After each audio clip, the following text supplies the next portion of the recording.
Hello and welcome to this edition of The Boston Show. I'm your host, Francesco Tartaglia.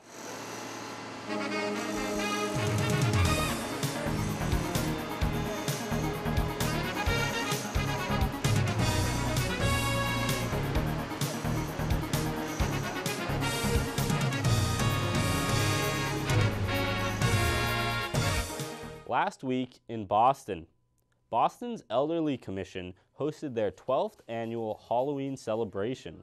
Seniors from all around the city were transported to the Knights of Columbus Function Hall in Charlestown for the festivities. Guests wore their best Halloween costumes, while DJ Alan LaBella provided entertainment and music for dancing. City officials joined Executive Director of the Boston After School and Beyond program, Chris Smith, and CEO of the YMCA of Greater Boston, James Morton, to unveil results of a national survey which shows Boston's summer learning effort outpacing its peers. Surrounded by leaders from 127 summer learning programs at the historic YMCA on Huntington Avenue, the city showcased results from the 2016 Boston Summer Learning Community, which reached over 10,000 Boston school children with an average attendance rate of 85%. Mayor Walsh joined Inspectional Services Commissioner William Christopher at Stash's Pizza in Dorchester to test out their new restaurant and food truck letter grading system. With the new system, each restaurant begins an inspection with 100 points and has points deducted for each violation an inspector observes. The higher the score, the better the restaurant performed on the inspection. The purpose of this whole thing is to make sure that the transparency of sanitary inspections is well done.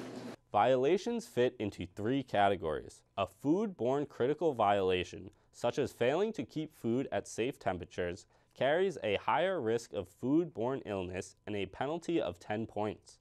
A critical violation, such as failing to properly tag and date food shipments, carries a penalty of 7 points. A non-critical violation, such as failing to properly clean walls, ceilings, or other non-food contact surfaces, carries a penalty of 2 points. We get to hand out the first certificate to Stash's Pizza, and they have an A. A score of 94 to 100 points results in an A.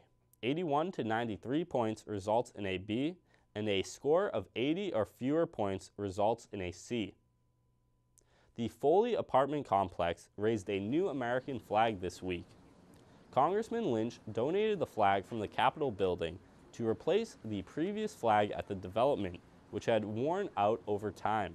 Harvard University celebrated the opening of their new Pagliuca Harvard Life Lab. The mission of this lab is to provide Harvard students, faculty, and alumni interested in biotech, pharma, and other life sciences-related fields with a fully equipped wet lab environment and resources they need to take their ventures to the next stage of development. I don't know what the juxtaposition of science and business will bring. We really don't know, and that's part of the fun of doing a project like this. Is you really act on your principles and you act on a dream and you try to just be a little part of that dream and push it a little bit forward. The Life Lab joins the networks of Harvard's Innovation Lab, an incubator for cross-disciplinary student ventures, and Launch Lab, which provides resources and programming for alumni ventures. Hubway expanded to East Boston with 10 new stations that were launched this week. The popular bike-sharing system has more than 120 stations across the city, but these will be the first for East Boston.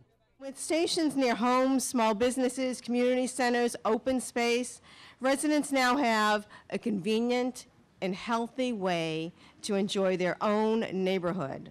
The 10 new stations include 2 that were funded through Youth Lead the Change, where young residents between 12 and 25 years old decide how to spend $1 million of the city's budget.